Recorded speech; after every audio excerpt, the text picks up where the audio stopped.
Hello and welcome back. Thank you for joining us today. Today, we're going to talk about the increasing groups of men who are either refusing to commit to relationships with women at all or are leaving modern Western locations to look for women elsewhere in developing or more traditional regions. Today, DeadDuck and I are joined by XMan and Tim Goldich for this conversation. Please pull up a stump and join us. And because because we've already said so much, and I want to let you keep it fresh in mind. X-Man, do you want to lead us off and give us your perspective on all this? Yes. As I said several years ago, you told me that you had this mindset about whether or not you wanted to let everything go to shit, or whether or whether you wanted to fix society, you know, and you slowly lean toward the fix society mindset, as it gave you hope. Um, I'm the exact opposite. I'm definitely gonna let it all go to shit mindset. Let society.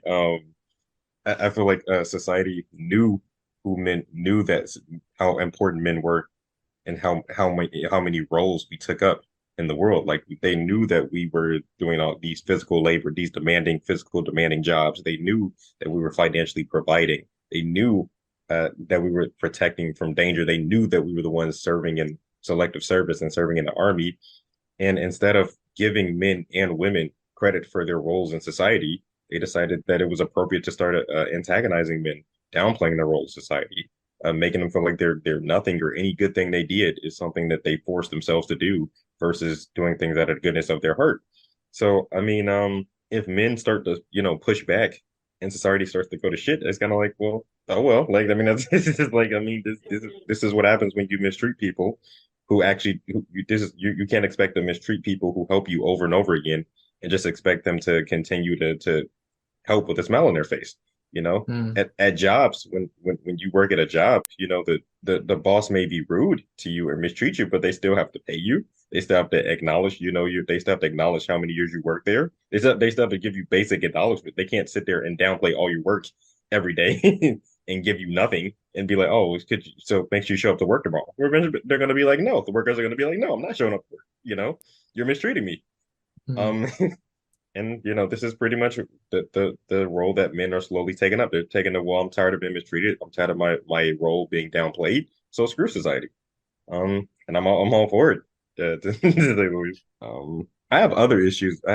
Should I go all of them, or should I just Go. stop there? No, do it. Well, no, well, you guys know my main issue has always been that what any men's advocate should always do is go to action. And the reason, as I always say, is that the history is written by winners. Uh, in life, if you think about it this way, in life, when you have when you go to see a public speaker, a motivational speaker, someone to give you advice on life, you don't go to see somebody who's a bum or a criminal, or someone who, because to you, in your perception, that person failed at life. So why are you giving me advice on how to live on how to live? You go to see someone who's successful at life to give you advice on how to live. And so I think, as male advocates, if you haven't accomplished anything, people are going to look at you and say, well, why is this bum telling me why is this bum giving me advice on life related to men's issues when they haven't accomplished anything? Their group hasn't accomplished anything. Well, if you're actually more accomplished, they're going to be like, well, yeah, you know what? These people know what they're talking about because they actually are a successful group. And I always use the fathers' rights groups as the perfect example, because the word, most people don't know, the word fathers' rights used to be a taboo term, just like the word men's rights were. The only reason it's now just a neutral term is because, well, the fathers' rights groups are very successful.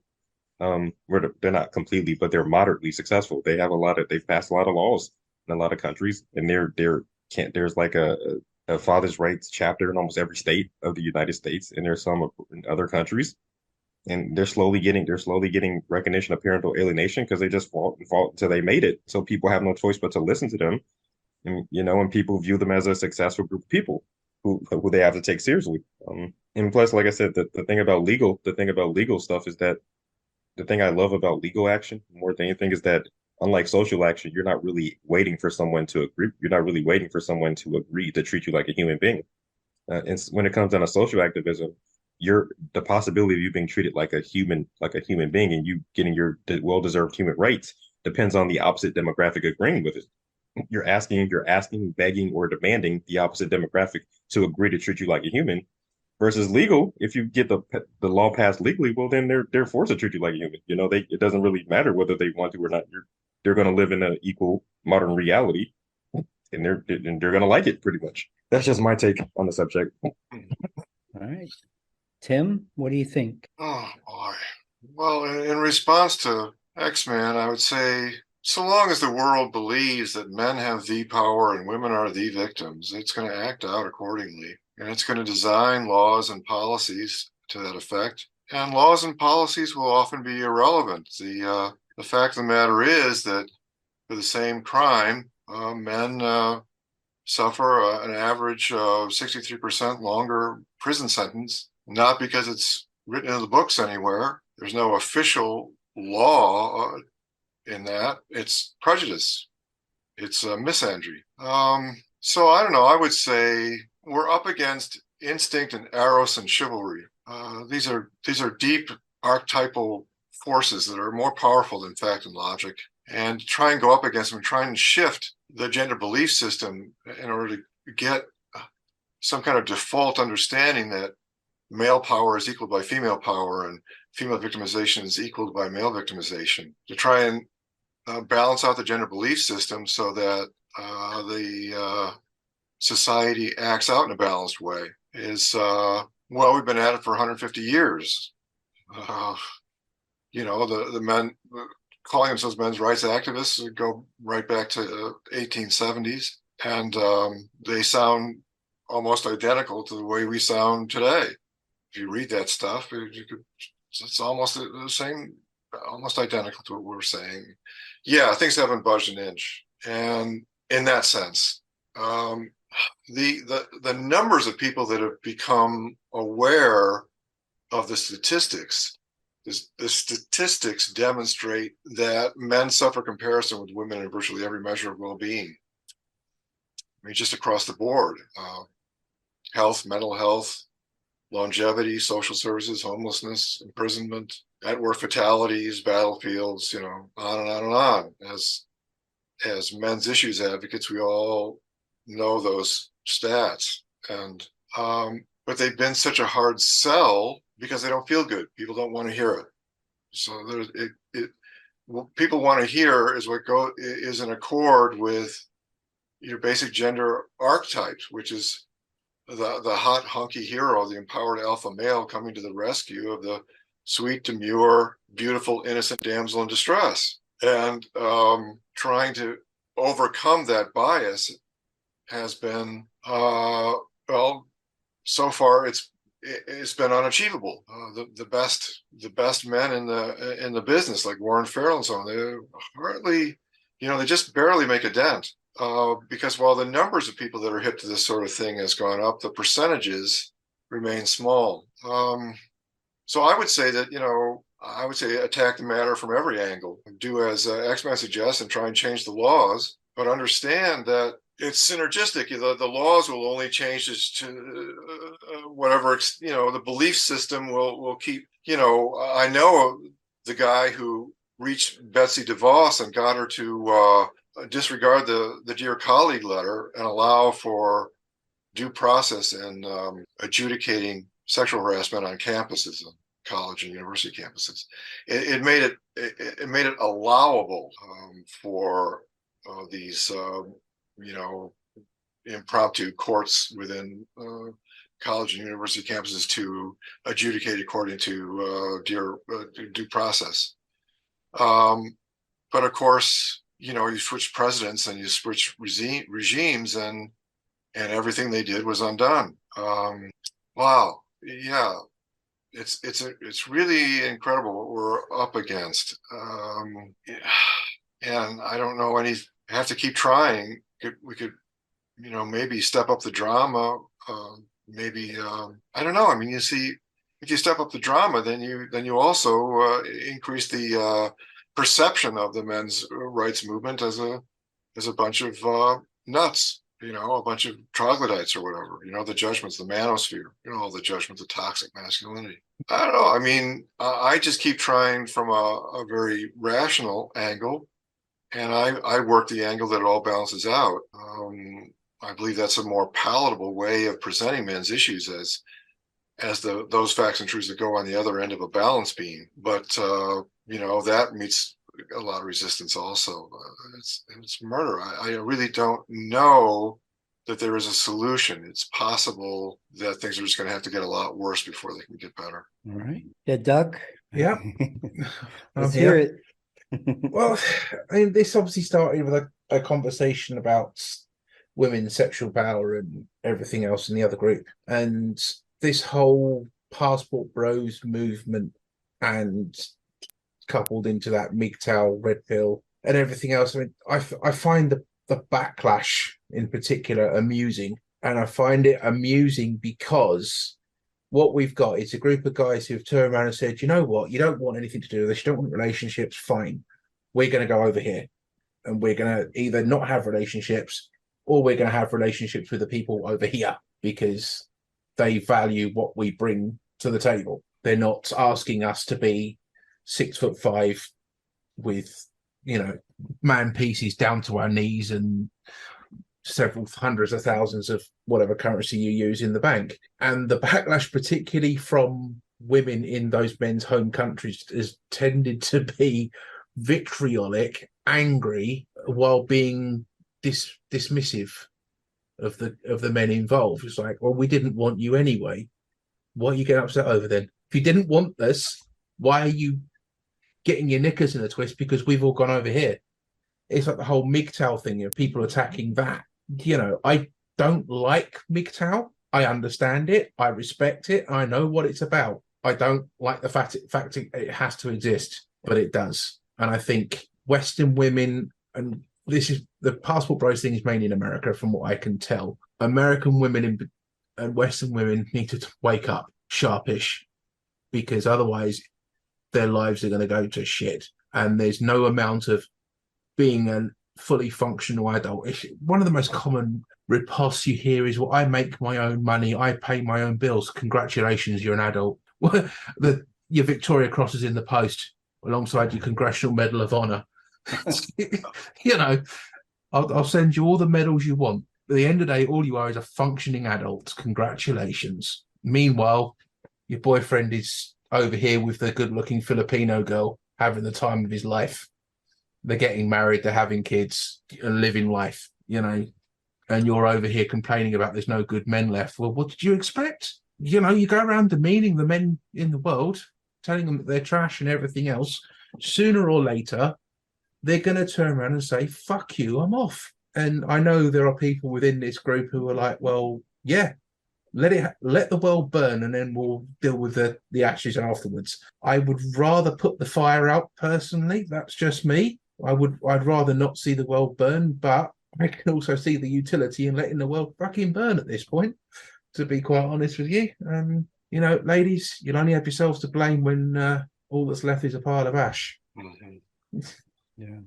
Yeah. The only way, as XMan you pointed out, and Tim you kind of alluded to, the only way to be believable, and to be taken seriously, is for there to be an understanding that this is inevitable.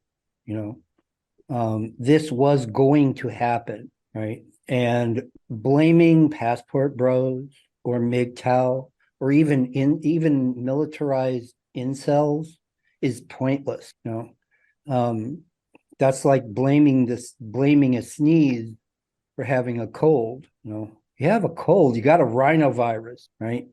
And sneezing is the result, right? It's not the cause. And this is a terrible and unwelcome and discouraging set of developments that nobody was going to stop, but the sneeze and the cough and the scratchy throat, that it shows up at the start of every cold, that's one thing, but what's coming Like I say, the longer term effect of all of this, it is the one thing that I too often see missing from the discussion about, from men's perspective about all of this. It's not going to be Twitter wars, and it's not going to be escalation on TikTok, and it's not going to be polarized groups on Facebook. It's going to be empty grocery stores, abandoned gas stations, social services that just aren't there anymore. And people will struggle really hard to deny, their own accountability for it. But the reality will be that, it could have been prevented, right? It did not have to end that way. But in order to take it seriously, just like the scratchy throat and the sneeze and the cough, it has to show up, and it has to convince the sufferer, that they have caught a cold, right? And their choices are either do something about it or suffer, and that the cold has been there before, it is there now, and it will be there again, right? There were a time, and even in some parts of the world, where catching a cold is a possible death sentence, because they don't do what they're supposed to do about it, right? And considering, from our place here in the first world in 2023, we can't even conceive of a simple head cold being fatal, right?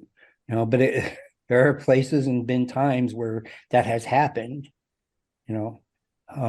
because of what was done in response to it, which was stupid stuff. Yeah. But that's what people did.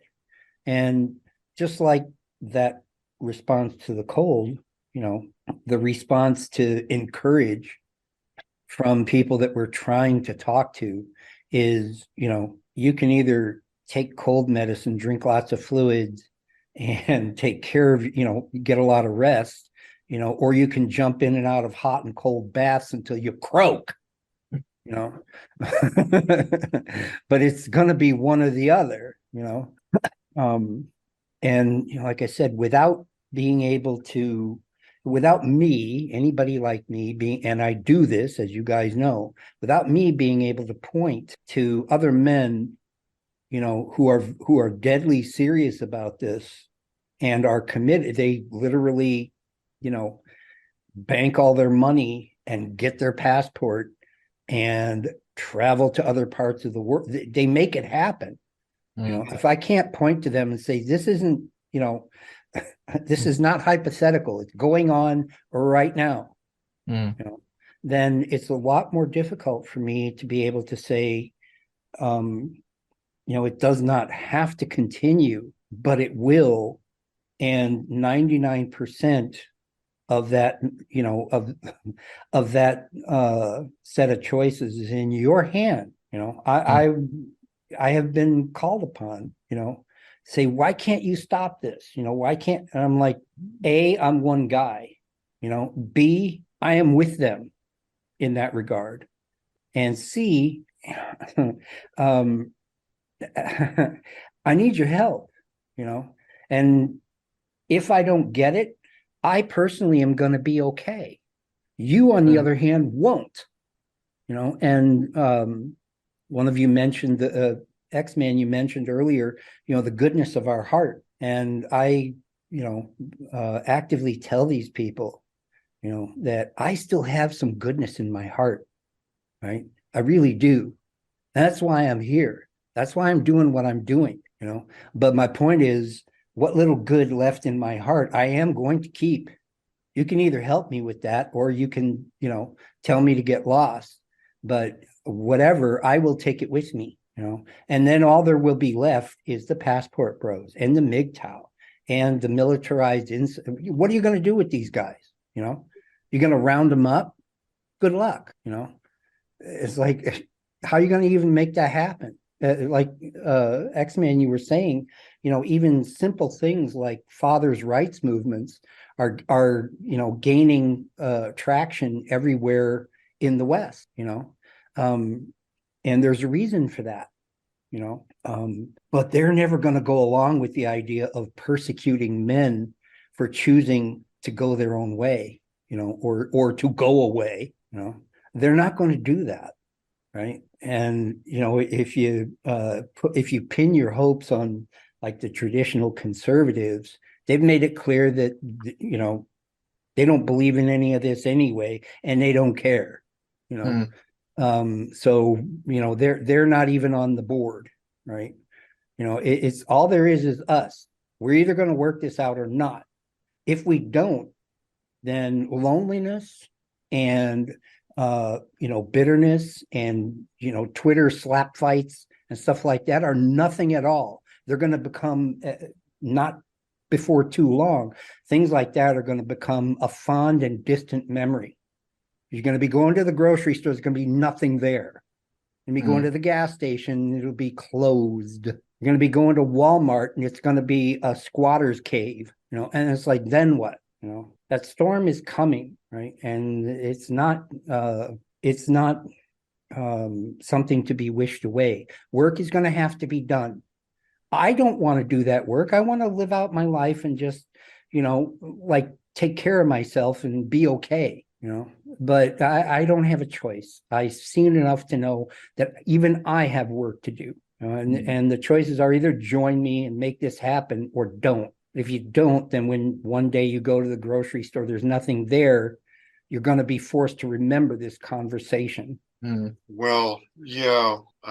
So a lot of this comes down to what Mike's talking about. It's women's refusal to view themselves as powerful, to perceive their power, to understand themselves as equal partners in the human system, playing an equal overall force of influence and equally responsible for outcomes. It's very frustrating with women. They'll point to something and say, look, we're being victimized by men going their own way. And I always want to sit up behind woman and put my arm over her shoulder and point at the thing and say, you see that? You see that thing you're protesting? You caused that to happen. It's just like, don't you get it? You're creating your half of the force of influence in the world is creating the situation. And women always want men to man up and take full responsibility and fix the problem, and men want to man up and take full responsibility and fix the problem. But men have only half the power, and so men cannot take more than half the responsibility.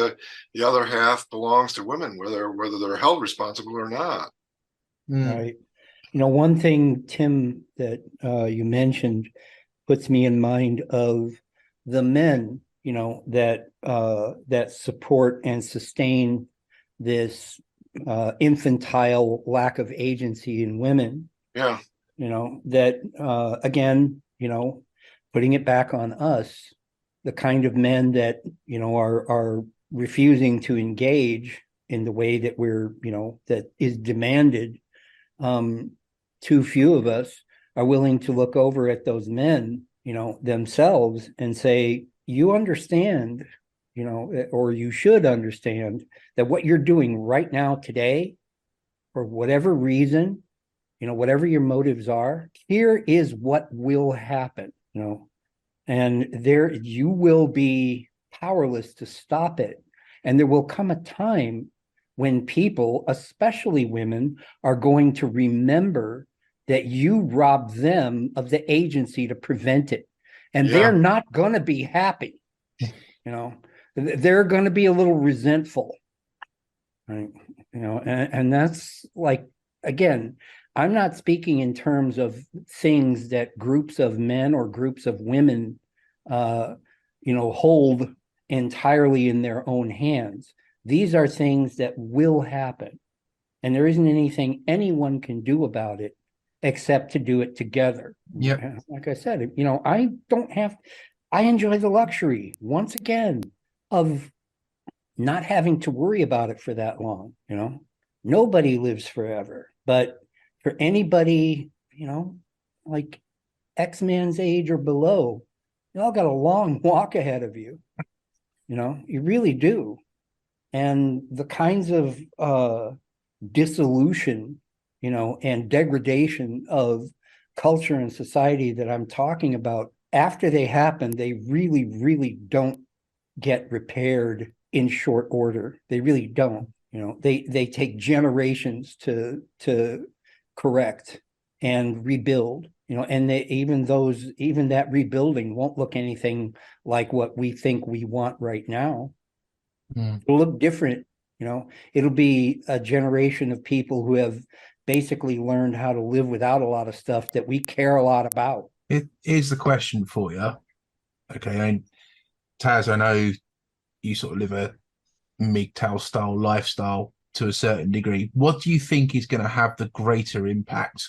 Or do you think the two things combined are really going to ram this home? Is it going to be the passport bros, the MGTOWs, or a combination of the two? Well, that's the thing. And that's kind of why, I'm having this conversation, is that even together, they could fail outright, very much to their own detriment. Individually, no, I mean, passport bros, like that whole idea of leaving an untenable culture to go find like love and domestic bliss somewhere else is almost romanticized. So making it a thing on YouTube, TikTok, and Twitter, I'm not convinced, because again, I've heard a lot of those guys talk, and the thing that they avoid talking about, like the plague, it is the simple fact that it doesn't have to be this way. That there is a solution, right? That doesn't involve them going to, the Philippines, right? But it takes like a lot of collaboration and a lot of patience, and a lot of work. For the other side, like I said, I don't wear the MGTOW name tag either, just because of the fact that they don't do that either. I mean, the operative phrase in men going their own way is supposed to be going, and they're not doing that. They're turning their wheels in top gear in their own bitterness and anger, and schadenfreude every time they see an example of some woman, complaining about the fact that there ain't no good men. Right? And I'm like, well, that's, for one thing, that's obvious. For another thing, only laughing at it and mocking it and I told you soing about it doesn't resolve the problem. And again, I live that sort of lifestyle because I can, and because I'm at an age where, regardless of what the future holds for me, it's not long term. I am not 25 years old, man. I'm 62, but for a 25-year-old man, and they're out there, guys, that have really, honest to God, gone their own way. Most of them have never even heard the phrase MGTOW. They just left. Yeah. That's a really long-term commitment. And to say, to that young man, for me to be forced to say, I understand why you're doing what you're doing, that doesn't say very much about him, but it says a whole hell of a lot about the world that he's living in, where he really would rather be alone. Well, I mean, I say that all the time. That should be terrifying, but I'm afraid it isn't, No, at least not yet.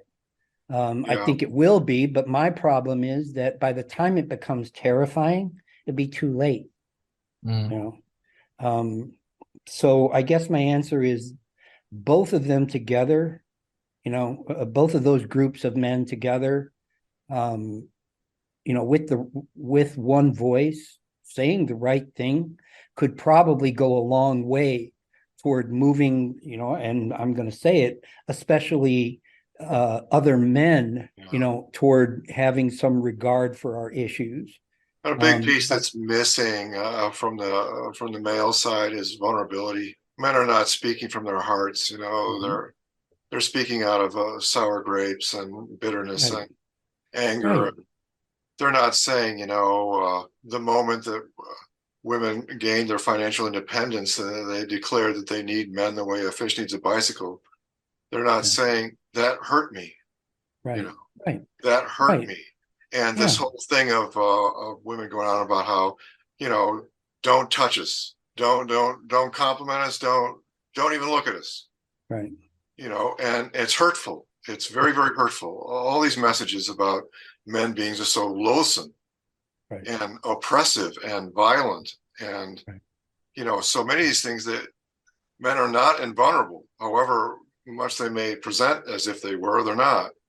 And a lot of this MGTOW is men rejecting the rejection. Yeah. It's, okay, you find us loathsome, well, then we'll have nothing to do with you then. Right. And it's a lot of it comes out of hurt, Yeah.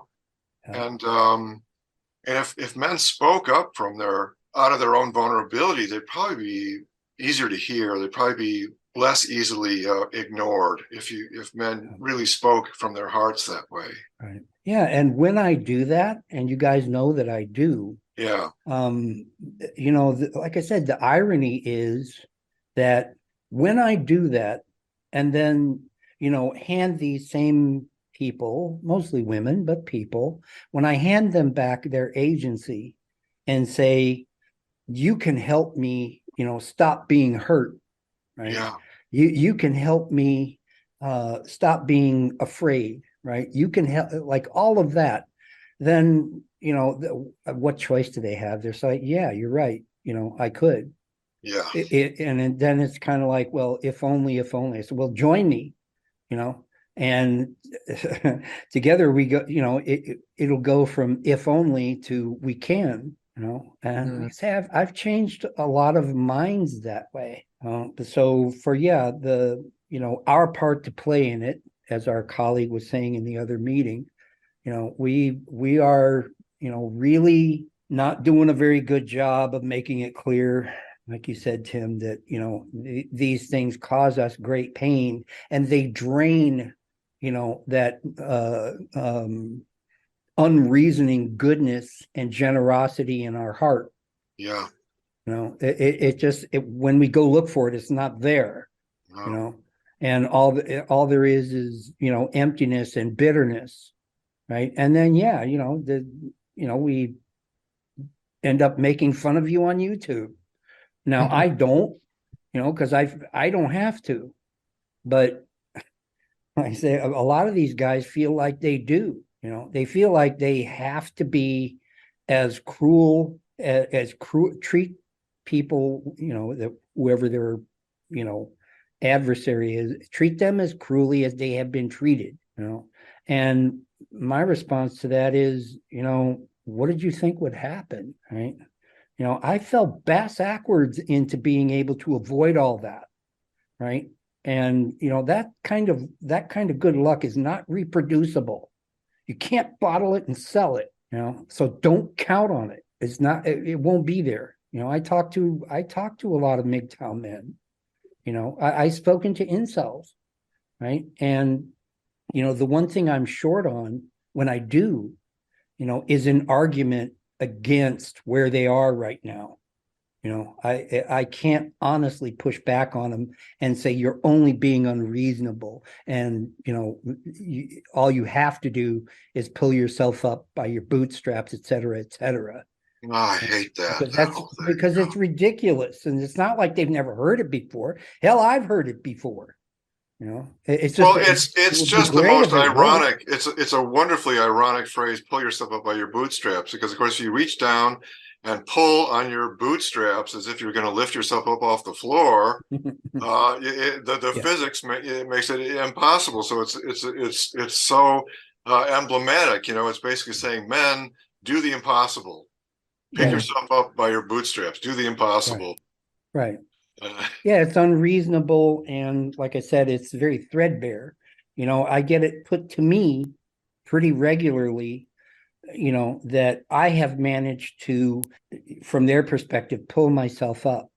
I said, do you think I did this alone? And do you think I did this without bearing my soul and humbling myself and exposing, like, in some cases to the same people. I have shown you the ugliness in my heart, I have, and I said, do you think I'd be able to even, speak reasonably as an adult to you if I hadn't done that? And it's like, you think, well, some of these people seem to think that absent that very painful and time consuming and tedious process, men are literally going to pick themselves up by their own bootstraps. And I'm like, that's not going to happen. Just forget it. No. It's like, you either make it possible and inviting for men to be able to do that, or just assume that it's all going to burn down all the way. Because right now, those are your choices. There is no third door here. It doesn't exist. I wish it did, but it doesn't. Yeah. Well, on that happy note, anybody have final thoughts? X-Man? No real final thoughts. I think I kind of I kind of burned myself out at the beginning when I said everything. I kind of said everything. I said everything at the beginning. Now I'm like speechless. No. The only thing I think about. I just wanted to point out the thing about what Tim said.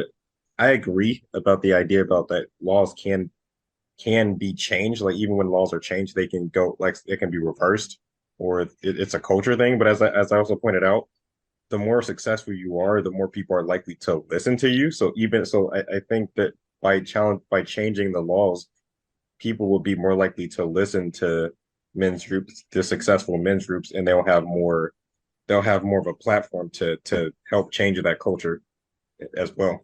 That was just my 2 cents. Like I said, I agree with DeadDuck. It is definitely better to put out the fire and not let it burn. But I'm not built like that. I definitely don't care if innocent people get burned in a crossfire. No, no, that sounds mean. No, but I'm basically saying is that I'm kind of nonchalant about the whole situation, about whether everything goes to shit or not. Yeah, and the tenuousness of the legal process.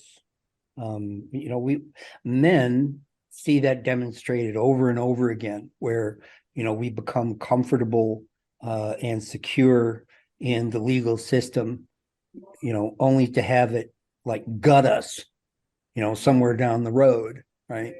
But without a legal process that everybody can agree with and everybody can live with, like I say, it takes a lot less than a year for the tide to turn. So you're right. I mean, there does have to be,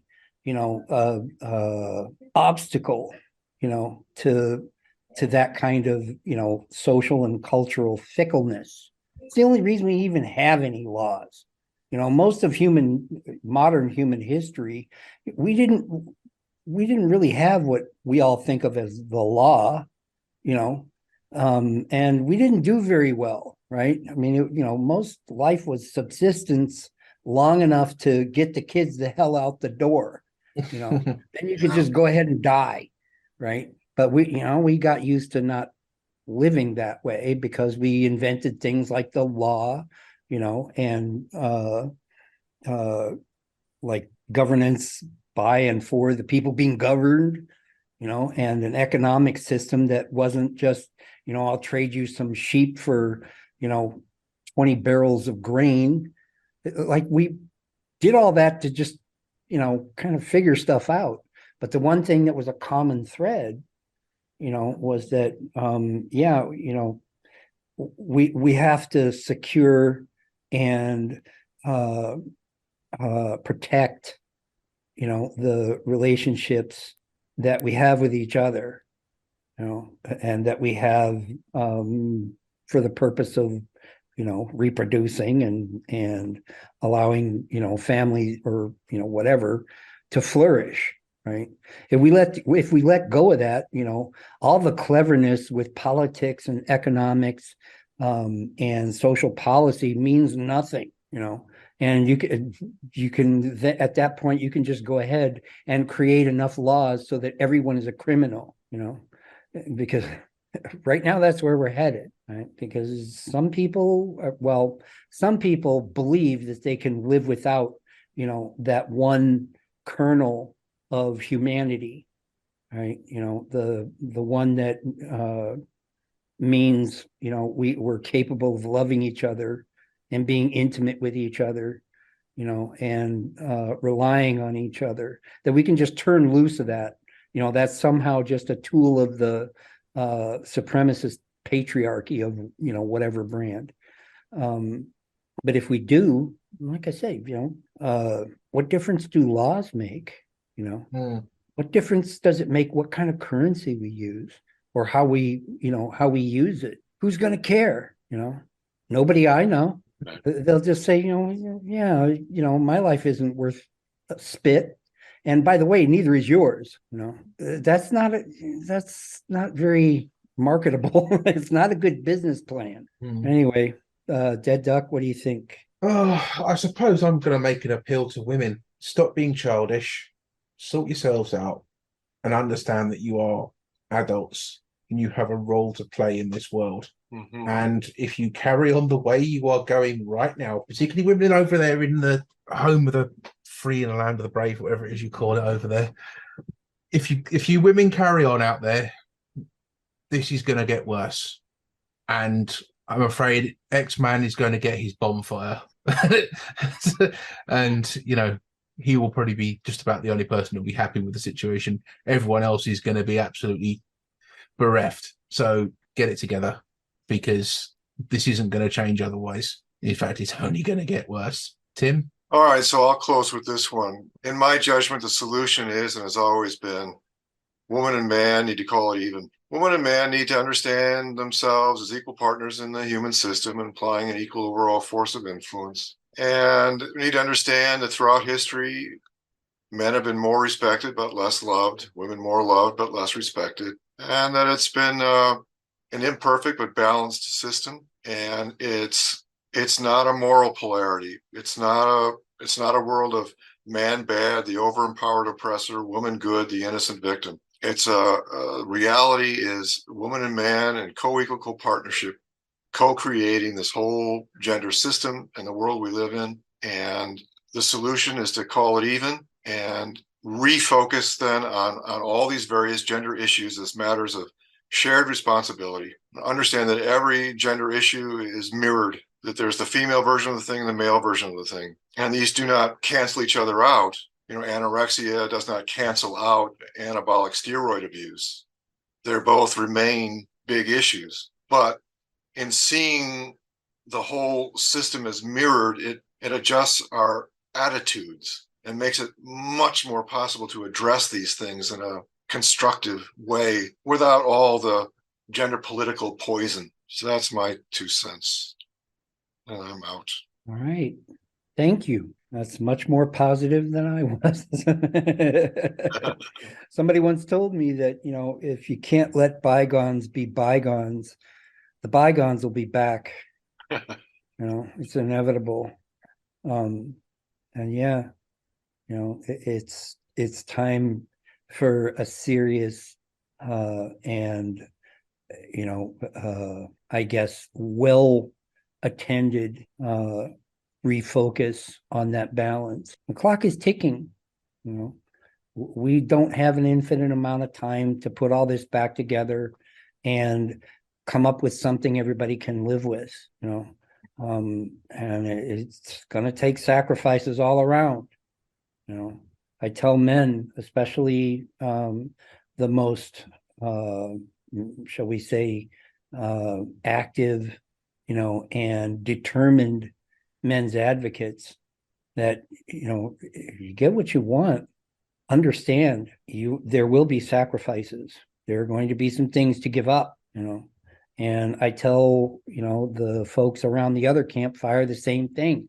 If you get what you say you really want, understand that it won't come for free, no matter what you do, right? And if you're okay with that, so am I. But if you can't make that work, then what you want won't ever happen. You can live 1,000 years and it won't happen. So anyway, thank you guys for being with me here, and thank you everyone for listening, and we will see you again next time.